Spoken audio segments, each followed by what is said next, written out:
வணக்கம். Electronics training இன் தமிழ்.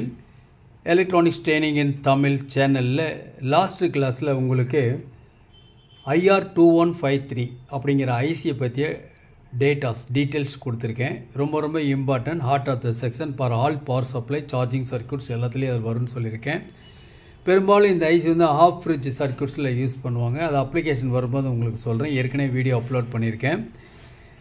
இப்போது இந்த ஐசி உபயோகப்படுத்தியிருக்காங்க எங்கன்னா பாருங்கள், இந்த மாதிரி ஒரு 500 வாட்ஸ் ஒரு கிளாஸ் டி ஆம்பிளிஃபையர் போர்டு நம்மக்கிட்ட சர்வீஸ்க்கு வந்தால் நம்ம எப்படி சர்வீஸ் பண்ணணும் அப்படின்னா, முதல்ல நம்மகிட்ட டயக்ராம் இருக்கணும். டயக்ராம் பார்க்க தெரியணும். அதுக்கு முன்னாடி எலக்ட்ரானிக்ஸில் இருக்கக்கூடிய அந்த காமன்ஸ்னுடைய பேர் தெரியணும், சிம்பிள் தெரியணும், ஒர்க்கிங் பிரின்சிபல் தெரியணும், செக் பண்ண தெரியணும். நல்லா ஞாபகம் வச்சுக்கோங்க. எலக்ட்ரானிக் காம்பனன்ட்ஸ்னுடைய சிம்பிள் தெரியணும், பார்க்குறதுக்கு எப்படி இருக்குன்னு தெரியணும், அதனுடைய ஒர்க்கிங் பிரின்சிபல் தெரியணும், மல்டிமீட்டரில் செக் பண்ண தெரியணும், சால்டரிங் பண்ண தெரியணும், ப்ராஜெக்ட் மேக் பண்ண தெரியணும். இதுக்கு தான் ஆன்லைன் ட்ரைனிங் கொடுத்துட்ருக்கோம். ஆன்லைன் ட்ரைனிங்கில் இதெல்லாம் வரும். இந்த ஆன்லைன் ட்ரைனிங்கில் படிக்கிறப்ப நம்ம என்ன பண்ணணும், எந்த சர்க்யூட் இருந்தாலும் நமக்கு ஈஸியாக புரியும். அப்போ தான் அட்டன் பண்ண முடியும், அப்போ தான் சர்வீஸ் பண்ண முடியும். எலக்ட்ரானிக் கேட்ஜெட்லாம் கிட்டத்தட்ட ஒவ்வொரு வீட்லேயும் 10 ப்ராடக்ட் இருக்குது. ஆனால் சர்வீஸ் பண்ணுறதுக்கே வீட்டுக்கு ஒரு சர்வீஸ் இன்ஜினியர் தேவை. படித்து வச்சுட்டா நல்லது எலக்ட்ரானிக்கில். அதுவும் குறிப்பாக இந்த எலக்ட்ரானிக்ஸ் ட்ரைனிங் இன் தமிழ் சேனல் மூலிமா ஆன்லைன் ட்ரைனிங் கொடுத்துட்ருக்கோம். ஆன்லைனில் ஜாயின் பண்ண விருப்பம் உள்ளவங்க என்னுடைய வாட்ஸ்அப் நம்பருக்கு கால் பண்ணுங்கள். ஓகேவா? இப்போது இந்த போர்டு இருக்குது, கிளாஸ் டி போர்டு இருக்குது. 100 வாட்ஸ்லேருந்து இருக்குது. 100, 200, 400, 500, 1000 இப்படிலாம் இருக்குது. பட் எல்லாம் கிட்டத்தட்ட ஒர்க்கிங் பிரின்சிபல் ஒரே மாதிரி இருக்கும். கொஞ்சம் தெரிஞ்சுக்கிட்டால் நல்லது. இப்போது பாருங்கள், இதுதான் நீங்கள் பார்த்துருக்கக்கூடிய சர்க்யூட்டு. இந்த சர்க்யூட்டில் இந்த இடத்துல மாஸ்பெட் இருக்குது, IRF 640. இந்த இடத்துல IRF 640 இருக்குது. 2 மாஸ்பெட் இருக்குது. 2க்கு கேட்டுக்கு சிக்னல் வந்தால் அந்த மாஸ்பெட் கண்டக்ட் ஆகும். இது வந்து ஆஃப் ஃப்ரிட்ஜ் சுவிட்சிங் சர்க்யூட் அப்படின்னு பேர். நான் ஏற்கனவே இந்த ஐசி வந்து செல்ஃப் ஆசிலேட்டிங் சர்க்யூட்னு சொல்லியிருக்கேன்.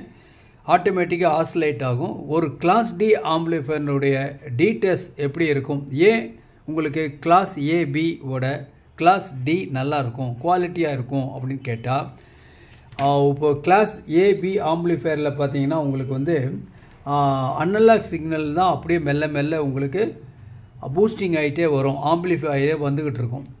ஆனால் இதில் கிளாஸ் டியை பொறுத்த வரைக்கும் அனலாக் சிக்னல் என்ன ஆகும்னா ஒரு பல்ஸாக மாறிடும், பல்ஸ் வித்தாக மாறும், ஒரு மாடுலேஷன் ஆயிரும், ஒரு டிஜிட்டல் சிக்னலாக கன்வெர்ட் ஆகும். ஒரு டிஜிட்டல் ஆடியோ அப்படின்னா அது கிளாஸ் டி தான், லீனியர் கிடையாது கிளாஸ். ஓகேவா? கிளாஸ் ஏபி ஆம்பிளிஃபையர் இருக்கு இல்லையா, பெரும்பாலும் இருக்கு இல்லையா, அது ஆகாது. அது டிஜிட்டல் இல்லை, அது அனலாக் ஆம்பிளிஃபையர். கிளாஸ் டி மட்டும்தான் டிஜிட்டல் ஆம்பிளிஃபையர். என்னாவது அனலாக் சிக்னல் வந்து டிஜிட்டலாக மாறி மறுபடியும் 1 செகண்ட் அவுட்புட் ஸ்டேஜில் அந்த டிஜிட்டல் அனலாக்காக கன்வெர்ட் ஆகும். அந்த அனலாக்காக கன்வெர்ட் ஆகிறதுக்கு தான் இந்த காயில், இந்த கெப்பாசிட்டர்ஸ் எல்லாம் இருக்குது. ஓகே. ஸோ இந்த ஐசி வந்து என்ன செய்யும், உங்களுக்கு HOLOன்னு இருக்கு இல்லையா, ஹை அவுட்புட் லோ அவுட்புட் மாறி சுவிட்சிங் ஆகும்போது இந்த மாஸ்பெட் மாறி கண்டக்ட் ஆகும். இந்த மாறி கண்டக்ட் ஆகிறதுக்கு தான் என்ன பண்ணியிருக்கு, உங்களுக்கு இந்த இடத்துல ஒரு பயாசிங்க்கு ஒரு டயோடு ப்ளஸ் ரெசன்ஸ் 100 ohms 10 ohms கொடுத்துருக்கு. ஓகேவா? பாசிட்டிவ் பல்ஸ் வரும்போது கேட்டு ட்ரிகர் ஆகும். தென் கேட்டில் இருக்கக்கூடிய எந்த விதமான எது இருந்தாலும் இந்த அவுட்புட் வராத பொழுது பேஸ் இந்த கேட்டில் இருக்கிறது ஃபுல்லாக அப்படியே டிஸ்சார்ஜ் ஆகிரும், நெகட்டிவ் ஆகிக்கும். ஃபுல்லாக பர்ஃபெக்டாக 0 அப்படி கொண்டு வரும், பாசிட்டிவ் 0 அப்படி வரும். ஓகே. அதுக்கு தான் இந்த டயோடு கொடுத்துருக்கு. இப்போ இந்த ஐசி ஒர்க் பண்ணணும் அப்படின்னா இந்த ஐசிக்கு ஒரு பயாஸ் வோல்டேஜ் வேணும். இந்த பயாஸ் வோல்டேஜ் தான் இங்கே இந்த டிரான்சிஸ்டர் மூலிமா வெளியில் வருது. ஓகே. இந்த காமன் நெகட்டிவ், இந்த ஒரு டூயல் பவர் சப்ளையில் இது ப்ளஸ் அப்படின்னா இது வந்து இந்த இடத்துல இருக்கக்கூடியது கிரவுண்டு, இங்கே நெகட்டிவ் அப்படின்னா இது வந்து பாசிட்டிவ். இந்த இடத்துல இந்த நெகட்டிவுக்கு இது பாசிட்டிவ். அப்போ இது என்ன ஆகும் அப்படின்னா இந்த டிரான்சிஸ்டர் மூலிமா வரக்கூடிய வோல்ட்டு நேராக இந்த ஐசியோடைய VCC பாயிண்ட்டுக்கு வரும். வந்தால் தான் இந்த ஐசி ஒர்க் பண்ணும். பவர் ஆன் பண்ணணுன்னா இந்த இடத்துல ஒரு 15 volt வந்துச்சுனாவே இது ஓகே, கிட்டத்தட்ட சர்க்யூட்ஸ் எல்லாம் ஓகேன்னு அர்த்தம். இந்த இடத்துல யூஸ் பண்ணுறது LM311. இது ஒரு voltage comparator, single comparator, dual comparator கிடையாது, சிங்கிள் கம்பேரிட்டர். இல்லை 8th பின் 4th பின் இது டூயல் பவர் சப்ளையில் ஒர்க் பண்ணும். 10 வோல்ட்டில் ஒர்க் பண்ணும், 12 வோல்ட்டில் ஒர்க் பண்ணும், 15 வோல்ட்லேயும் ஒர்க் பண்ணும். ஓகே, இந்த இடத்துல கொடுத்துருக்க சர்க்யூட் 10 வோல்ட் ஜீனர் டயோடு கொடுத்துருக்கு. இந்த இடத்துல இருக்குது, இங்கே இருக்குது பாசிட்டிவ் ட்ராக் நெகட்டிவ் ட்ராக். இங்கே வந்து நெகட்டிவ் 10 வோல்ட்டு, இங்கே பாசிட்டிவ் 10 வோல்ட்டு கிடைக்கும். இங்கே வரக்கூடிய சப்ளை வந்து உங்களுக்கு +45 to +50 கொடுத்துருப்பாங்க. ஒவ்வொரு சர்க்கிள்லேயும் கொஞ்சம் கொஞ்சம் லிட்டில் மாறும். இப்போ சிக்னல் இன்புட் கொடுத்தோம்னா இது கம்பேரட்டர் மூலிமா இது ஆம்பிளிஃபை ஆகி தென் இந்த டிரான்சிஸ்டர் இருக்கும். இந்த டிரான்சிஸ்டர் வந்து IN5401, இது ஒரு PNP transistor. PNP transistor conduction ஆகணும் அப்படின்னா பேஸ் வோல்ட் வந்து ஹை நெகட்டிவாக இருக்கணும். நெகட்டிவாக இருக்குது. ஸோ இந்த எமிட்டில் வர சிக்னல் கலெக்டில் வந்து தென் இந்த கெப்பாசிட்டர் வழியாக தென் இந்த ஐசிக்கு வந்துடும். இந்த 2153 ஐசியோடு வந்துடும். ஸோ இந்த இடத்துல வந்து டிஜிட்டலாக மாடுலேட் ஆகி தென் இந்த 2 மாஸ்பெட்டையும் உங்களுக்கு சுவிட்சிங் பண்ணோம்.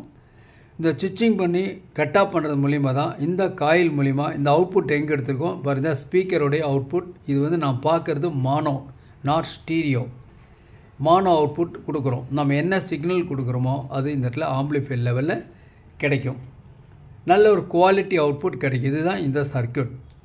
இந்த சர்க்யூட்டை கொஞ்சம் என்லார்ஜ் வெர்ஷன் பாருங்களேன். இதுதான் இதில் இப்போ என்ன பண்ணியிருக்கு, இந்த இடத்துல 2 மாஸ்பெட் இருக்குது. இது பயாசிங் சர்க்யூட். அதுக்கு இது வந்து பவர் சப்ளை டு இந்த ஐசிக்காக IR2153க்கு. இந்த இடத்துல LM317 இப்போ நான் பார்த்த சர்க்யூட்லேயே கொஞ்சம் டிஃப்ரெண்ட்டாக மாடிஃபிகேஷனோட வோல்ட் வந்து 50 வோல்ட். அவ்வளோதான். ரொம்ப சிம்பிள், ரொம்ப ஈஸியாக இருக்கும். ஈஸியாக அட்டன் பண்ணி இந்த சர்க்யூட்லேயே TL071 ஒரு பப்பர் ஒரு ப்ரீஆம்பிளிஃபையர் யூஸ் பண்ணி இருக்கும். வரக்கூடிய சிக்னலில் ஒரு லிட்டில் ஒரு சர்டன் லெவலுக்கு ஆம்பிளிஃபை பண்ணி தென் அதுக்கப்புறம் LM311 கொடுத்து அதுக்கப்புறம் 2153க்கு போய் தென் அவுட்புட் இங்கே வெளியே வரும். ரொம்ப ஈஸியான சர்க்யூட், ரொம்ப சிம்பிளான சர்க்யூட். நம்ம என்ன பண்ண முடியும், இந்த மாதிரி சர்க்யூட் டயக்ராம் இருந்தால் சர்வீஸ் பண்ணுறது ஈஸியாக இருக்கும். எலக்ட்ரானிக்ஸ் ட்ரைனிங் இன் தமிழ் மூலிமா ஆன்லைன் ட்ரைனிங் கொடுத்துட்ருக்கோம். பேசிக் electronics level 1, level 2, CRT TV, cellphone training, LCD LED TV, 5-point and home theatre assembling and troubleshooting, UPS inverter, emergency light, induction stove, all SMBS. விருப்பம் உள்ளவங்க online training join பண்ணுங்கள். Online ட்ரைனிங்கில் இந்த மாதிரி இங்கே project making இருக்கும். So உங்களுக்கு ஏதாவது சந்தேகம் டவுட் இருந்தால் லஞ்ச் பிரேக் மதியம் 1 to 2 கால் பண்ணி கேட்டுக்கலாம் ஆஸ் ஏ ஸ்டூடெண்ட்டாக இருக்கும் பட்சத்தில். ஸோ இந்த மாதிரி நிறைய சர்க்யூட் நீங்கள் பற்றி தெரிஞ்சுக்கலாம். ஃபியூச்சரில் இந்த மாதிரி நம்ம நிறைய தெரிஞ்சிட்டால் மட்டும்தான் நம்ம ஃபீல்டுக்குள்ளே ஸ்டாண்ட் பண்ண முடியும். ஸோ எப்படி சர்க்யூட்டை ட்ரேஸ் பண்ணுறது டீட்டெயில்ஸ் எல்லாமே உங்களுக்கு கிளாஸஸில் வரும். தேங்க்ஸ் ஃபார் வாட்சிங் திஸ் வீடியோ. இந்த சர்க்யூட் டயக்ராம் ஒரு ஸ்க்ரீன்ஷாட் எடுத்து வச்சுக்கங்க. உங்களுக்கு ஃபியூச்சரில் ரொம்ப யூஸ்ஃபுல்லாக இருக்கும். ஒர்க்கிங் பிரின்சிபல் சொல்கிறது மூலிமா இப்போ இந்த இடத்துல 1 வோல்ட் வேணும், இந்த இடத்துல வோல்ட் வரணும், இந்த கிரவுண்ட் பண்ணியிருக்கணும். இந்த ஐசிக்கு வந்து டூயல் பவர் சப்ளை. இது வந்து ப்ளஸ் வந்து 10, 12, 15 ஏதோ ஒரு வோல்ட்டு. இதே மாதிரியே மைனஸ் 4th பின்னுக்கு என்ன வரணும் உங்களுக்கு 10, 12, 15 மைனஸ் வோல்ட் வரணும். இது வந்தால் தான் இந்த ஐசி ஒர்க் பண்ணும். அப்போது ஒரு ட்ரபிள் ஷூட்டிங் வரும்போது அப்போ தான் நீங்கள் ட்ரபிள் ஷூட்டிங் பார்க்குறதுக்கு ஈஸியாக இருக்கும். ஓகேவா? நாளைக்கு இன்னொரு கான்செப்டோட இன்னொரு வீடியோ பார்க்கலாம். தேங்க்ஸ் ஃபார் வாட்சிங் திஸ் வீடியோ.